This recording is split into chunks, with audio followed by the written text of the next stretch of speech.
तो बिहार, यूपी और बंगाल के बाद अब ओवैसी जोर शोर से गुजरात का चुनाव लड़ रहे हैं। 30 सीटों पर उम्मीदवार उतारने का ऐलान किया है, लेकिन रविवार को सूरत में उनके साथ जो कुछ हुआ उससे उन्हें तगड़ा झटका लगा है।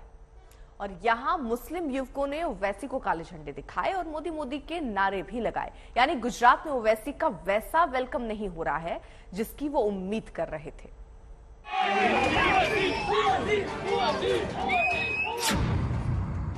मुसलमानों के पैरोकार ओवैसी की ऐसी बेकदरी, मुस्लिमों के इकलौते नेता बनने चले ओवैसी को काले झंडे।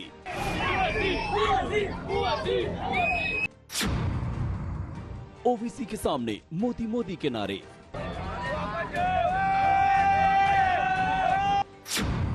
गुजरात के मुस्लिम ओवैसी के साथ नहीं। ये भाजपा एक है तो पीछे कांग्रेस और वो एक छोटा रिचार्ज दिल्ली का भी आ गया। अरे प्रधानमंत्री बन गए, मुख्यमंत्री से प्रधानमंत्री बनकर 8 साल हो गए, 15 लाख छोड़ो 15 पैसे अकाउंट में नहीं आए। अबे के मैं क्या भड़काऊ भाईजान हूं?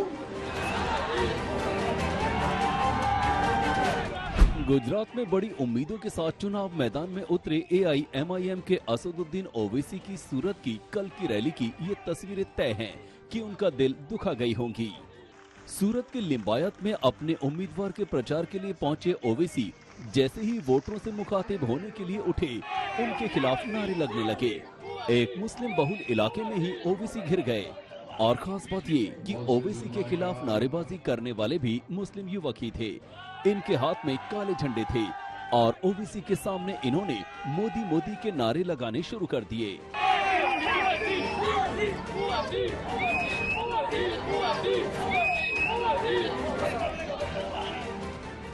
जो ओवैसी मुसलमानों को बीजेपी, कांग्रेस और आप से अलग करके अपने खेमे में लाना चाहते थे, वो ये नजारा देखकर हैरान रह गए।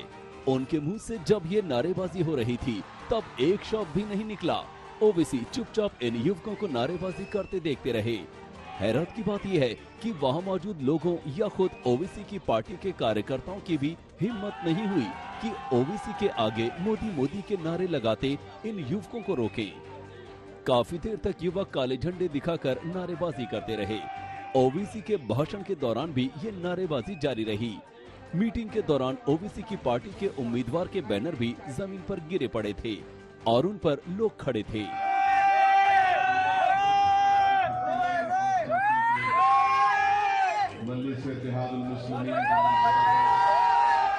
सूरत में ओवैसी की ऐसी बेकदरी पर पार्टी चुप है। नारेबाजी के बीच ओवैसी भाषण देते रहे और इस दौरान उन्होंने लोगों से पूछा कि क्या मैं भड़काऊ भाईजान हूँ, जैसा आरोप विरोधी मुझ पर लगाते हैं। अच्छा, आप जानेंगे, आप देखेंगे कि हमारे यहाँ से जाने के बाद कल कांग्रेस और छोटा रिचार्ज के लोग और भाजपा के लोग कल मीडिया को बुला कर बोलेंगे कि ओवैसी ने जो बातें की है ना, वो बहुत गंदी थी, बहुत गंदी बातें की इसने, उसको ऐसा नहीं करना चाहिए था, ये जहां कहीं भी जाता भड़काऊ भाषण देता। अबे के मैं क्या भड़काऊ भाईजान हूं? मैंने किसके खिलाफ कहा? मैं किसी के खिलाफ कहता नहीं हूं, सच्चाई को बयान करता हूं तो इनको तकलीफ हो जाती है। ओवैसी के निशाने पर सूरत में भी बीजेपी और आप थे, खासतौर पर आम आदमी पार्टी, क्योंकि गुजरात में आम आदमी पार्टी की पहली पारी में ही ओवैसी का मैदान में होना असर डाल सकता है। अब कल देखना, आप भाजपा वाले बोलेंगे ओवैसी देश से मोहब्बत नहीं करता, ओवैसी देश से मोहब्बत नहीं करता, उसको देश से मोहब्बत नहीं है। कांग्रेस बोलेगी कि ओवैसी बीजेपी को जिताने के लिए चुनाव लड़ता है, और ये छोटा रिचार्ज बोलेगा ओवैसी देश का दुश्मन है। अब ये तीनों एक हो जाते हमारे खिलाफ। अब आपको मैं बता रहा हूं हमसे नफरत क्यों है, क्योंकि हमने आकर जनता के दरमियान में बाबा साहिब अम्बेडकर के संविधान को सामने रखकर हमने बात को कहा। क्या कहा कि आप सिर्फ वोट डालने वाले नहीं हैं, आपको वोट लेना भी पड़ेगा। ओवैसी अगर मुसलमानों के एक छत्र नेता बनने की कोशिश कर रहे हैं तो उनकी पार्टी भी सहानुभूति जुटाने के लिए हर मुमकिन कोशिश कर रही है। पार्टी के नेता वारिस पठान ने तो सूरत की रैली में बीजेपी पर ये इल्जाम चढ़ दिया कि वंदे भारत ट्रेन पर हमले के पीछे बीजेपी है। बैरिस्टर असदुद्दीन ओवैसी साहब बैठे हुए हैं, साबिर काबुलीवाला साहब उनके पीछे है, मैं साइड में वहां पर एक कांच आता है और ट्रेन का कांच क्रैक कर देता है पूरी तरह से।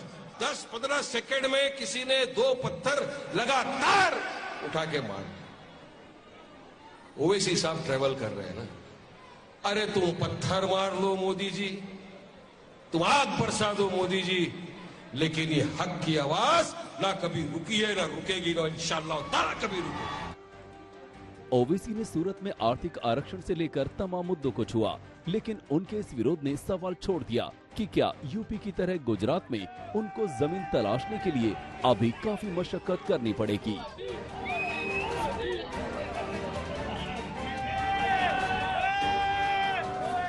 सूरत से दिव्येश के साथ ब्यूरो रिपोर्ट, आज तक। तो वैसे गुजरात में वोट बांटने को तैयार है, उनका ट्रैक रिकॉर्ड भी यही बताता है, क्योंकि मौजूदगी कांग्रेस से लेकर आपको भारी पड़ सकती है। और सबसे ताजा मामला बिहार की गोपालगंज सीट का है, जहां ओवैसी की मौजूदगी से आरजेडी की हार हुई थी। जरा यूपी, बिहार, बंगाल से लेकर गुजरात तक का ओवैसी का सफर देखिए।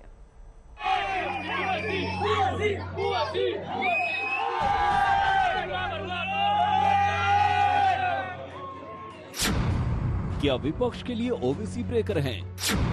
क्या कांग्रेस को कमजोर कर रहे ओवैसी? क्या आरजेडी ओवैसी की नई शिकार है? ओवैसी मैदान में तो नफे में बीजेपी। किसकी बी टीम है ओवैसी? कभी तेलंगाना तक ही महदूद रहे फायर ब्रांड वकील असदुद्दीन ओवैसी की नजर उस वैक्यूम पर है जो किसी एक बड़े मुस्लिम नेता के नहीं होने का है। ओवैसी जानते हैं कि मुस्लिम समुदाय के वोट तमाम राज्यों में बढ़ते हैं, पार्टियां उनके वोट लेती हैं, लेकिन उनके बीच से किसी नेता को नहीं उभरने देना चाहती। और इसी के साथ ओवैसी एक के बाद एक राज्यों में मुस्लिम वोट हासिल करने के मकसद से जुटे हैं। रहमानिर्रहीम। अब उन्होंने दलितों पर भी नजर जमाई है।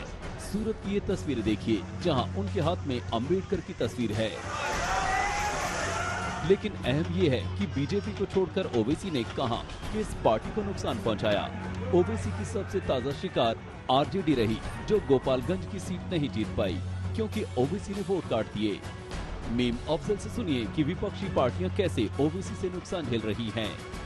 ओवैसी साहब की ताल्लुक से तो हम बिल्कुल सीधा सीधा बोलते हैं कि वो जब भी इस तरह से दूसरी स्टेट्स में जाते हैं, आप देखिए कि जहां वो अपनी स्टेट्स के अंदर उनकी 7-8 सीटें हैं, उससे ज़्यादा का उनका कोई वजूद नहीं है। पार्लियामेंट की सीट है, एक और सीट है, इसके अलावा उनकी कोई हैसियत नहीं होती। लेकिन वो दूसरी जगह जब पहुंच जाते हैं तो जाहिर है कि एक वर्ग के नाम पर वो वोट को काटने का काम करते हैं या बांटने का काम करते हैं।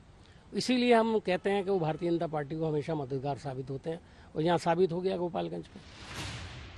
जरा 2020 में बिहार चुनाव पर भी नजर डाल लीजिए। माना जाता है कि तेजस्वी की सरकार के आने में ओवैसी रोड़ा बन गए थे। बिहार के 2020 के चुनाव में ओवैसी की पार्टी ने 20 सीटों पर चुनाव लड़ा और 5 सीटों पर जीत हासिल की। पूर्णिया की अमौर सीट पर 36 साल से कांग्रेस का कब्जा था। 2020 में ओवैसी की पार्टी ने ये सीट छीन ली। बहादुरगंज सीट पर कांग्रेस के तौसीफ आलम 16 साल से विधायक थे।